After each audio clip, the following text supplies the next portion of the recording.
Welcome to Marketplace Tech Bytes, our weekly review of a few stories across the tech industry that you might have missed. I'm Stephanie Hughes. This week, Alibaba launches a new AI model that says reads emotions. Waymo expands its self-driving services in Silicon Valley. And the tech industry is pushing back against federal AI and science cuts. Joining me now to talk about this is our regular contributor, Jewel Burke-Solomon, a managing partner at Collab Capital. Hey, Jewel.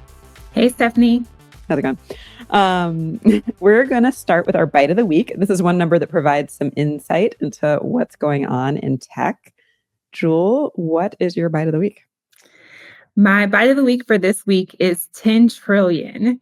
And that is what Alibaba chairman Joseph Tai projects as the size of the global AI market. So big, $10 trillion. That's like a kind of an unimaginable number. So let's talk a little bit about how Alibaba is working in this. So the e-commerce giant, Alibaba, has a new model, new AI model that says it reads emotions. It's called R1 Omni. And here's a demo that Alibaba shared of the AI on the coding platform GitHub. You know what, James? Can you lower your voice? You're freaking out, Jay. And so the AI described that character as being angry and experiencing fear. Jewel, would you say that's accurate? Pretty accurate, yes. So as an investor, when you see this kind of a demonstration, what sort of possibilities do you envision for technology that can read emotions? I think the possibilities are pretty endless. This is really computer vision meets emotional intelligence. And for our part at Collab Capital, we're looking at AI, of course, across all the companies that we are investing in. But particularly this marriage of computer vision with emotional intelligence, I think opens up a lot of possibilities along mental health applications, thinking about how to better sell products to people. So it really does open up the door to a lot of possibilities. And computer vision is just sort of like where a computer can kind of like read the room, essentially, like see things and understand them. Is that right? Yeah, I mean, traditionally, we think about recognition of objects within a picture or recognition of sentiment, looking at a face. So those are some of the ways that computer vision applications have been seen in the past. I actually started a computer vision company 10 plus years ago that was recognition for part images. So, there's a huge array of different applications that we can look at when we think about being able to see visual cues in an image and marry that with metadata or marry that with additional textual context. Yeah. So last week I had to call a major retailer that we won't name. It wasn't Alibaba. And I found myself in this kind of customer service loop limbo with a recorded voice that eventually just hung up on me. And I would have liked it if it had recognized my emotions. I would have said the big one was frustration. So I can definitely see the potential positive sides here. I'm wondering also, what are any potential pitfalls that we as consumers should be thinking about? I think there are quite a few. I mean, think about privacy and the fact that you may not want the system that you're talking to or the company that you're talking to have a sense for your emotions. In the example that you just gave, if you're calling a retailer, calling a company, you may be frustrated and you may not want them to take that frustration out on you as the consumer and change how they're servicing you. So, there's a lot that has to do with customer privacy, their ability to opt in. If we start to evaluate how people look, what could that bring about in terms of bias in the system? And also, when we think about training these models, we have to be really thoughtful about where we're getting the training data. These companies have to make sure that they're, pulling data from a wide set of people so that we can understand the differences in emotion, based on cultural differences, based on location. So there's a lot of consideration when you think about not just the text-based data, but the image-based data and the video-based data, the visual data, new considerations that we have to be mindful of. Alibaba released this model for free. What does that signal to you about how it's trying to compete in the space? Oh, it says a lot. We think about the the counter to that, which is OpenAI developing similar type of technology, but charging a lot more, $200 a month for similar models. DeepSeek obviously had a huge moment in January where they released new models.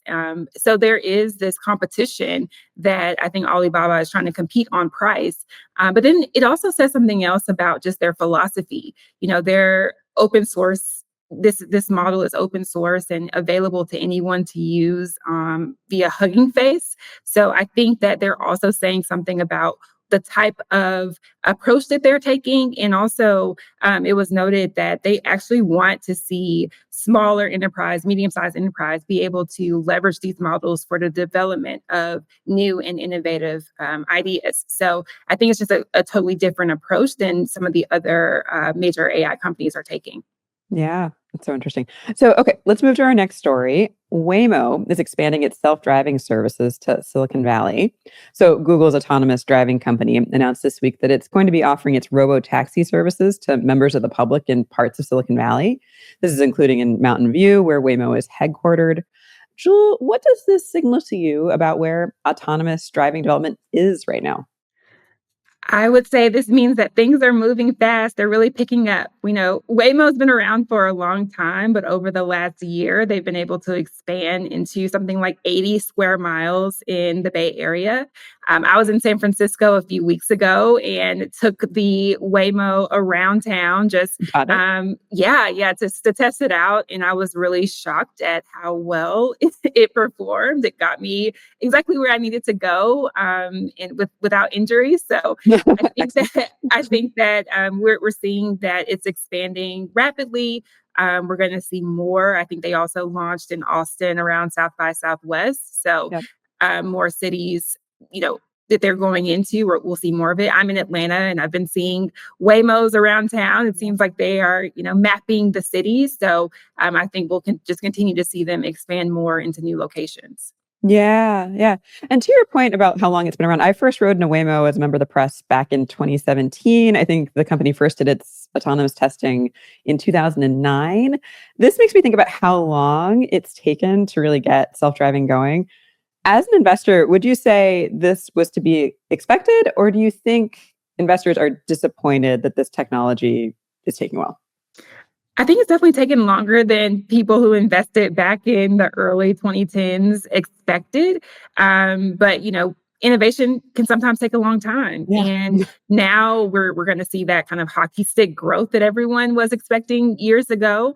And so those who are patient and made their bets early, I'm sure will be happy that over the next few years, I think the timing is going to be perfect around regulatory constraints, maybe loosening for this, and the ability for these companies to really expand rapidly. The flip side of that, obviously, is that there is a whole gig economy that's based on workers being able to use their own vehicles, and so we have to watch what's going to happen there. But I think from an investment standpoint, the folks who made early bets in this space are probably going to be happy that those bets are paying off over the next few years. Waymo also said it's partnering with a social services organization to do things like help get elders to their doctor's appointments. What's your sense of how this tech could change mobility for people who can't drive on their own? I think there's a huge possibility, and that use case is so important and so exciting because there are so many people who right now don't have reliable transportation to the places they need to go. There's going to be a little bit of a hurdle just in terms of the mentality for people. I took a video when I was in a Waymo and sent it to my family, and they are live in Tennessee and Alabama, so hadn't seen the technology, and they were shocked and shocked and a little fearful for me. So I think there's just a little bit of a learning curve and comfortability that people are going to have to get with this technology, but opening up the possibility of getting people to where they need to go with less friction, I think is going to be a great outcome for these types of robo taxis. Let's move to our last story. The tech industry is pushing back against federal AI and science cuts. Axios is reporting that a number of tech trade groups and advocacy organizations have sent a letter to the U.S. Commerce Department warning against downsizing at the National Institute of Standards and Technology, or NIST.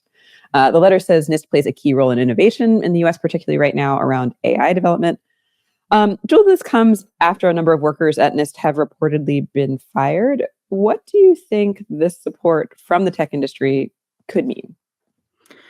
I think this pushback against the various firings at NIST and at NSF is really a great move by the tech leaders to say we need these organizations, we need these agencies to be growing and not contracting because the with the work that they do in getting innovation off the ground and really for a lot of tech companies or research institutions kind of seeding that initial development and research. That's we see a lot of companies that have gotten grant funding from NSF to do that first development that's really important for innovation. So I think it's the right move by the tech industry and leaders to kind of push back against a lot of these cuts. And I hope it continues because we do need these agencies to really continue to grow in our innovation and be competitive against some of the great moves that companies in other countries are making. Yeah. Yeah, I want to point out that this comes as American AI startups raised over $47 billion in VC funding in the fourth quarter. You might have been a part of that, accounting for more than half of all VC money raised by American companies. That's according to PitchBook. What does this infusion of private capital into AI mean at a time when the government seems to be pulling back? I think it's important that this infusion of capital continue. However, there are some call outs that I would make that a lot of the rise in funding for AI startups is very concentrated. It's with a lot of the major players that we've been talking about, the open AIs of the world, which means that some of the smaller players don't have as great of a chance to compete. And so that's why I think it's so important for these agencies like NSF to still exist and be vibrant because they oftentimes are giving an opportunity to some of these research, development engineers coming out of schools like Georgia Tech in Atlanta, where I am. Yeah. They're giving an opportunity for these folks to have some funding to develop out their ideas and get them to commercialization. So while there has been a ton of funding for AI startups, I think we're continuing to see that that's concentrated in Silicon Valley, in Boston, in New York, not as well dispersed in places outside of those areas and not as well dispersed among entrepreneurs who don't come from traditional backgrounds. So yes, you can't tell I'm a little bit biased. I want these agencies to continue to thrive because I think they give a chance for companies coming out of, again, non-traditional backgrounds to compete and to be able to get their innovation out into the world. Jewel Burke-Solomon, she is a managing partner at Collab Capital. Jewel, thank you so much for talking with me. Thanks, Stephanie. And thanks to all of you for joining us for Marketplace Tech Bytes Week in Review. Jesus Alvarado produced this episode. I'm Stephanie Hughes.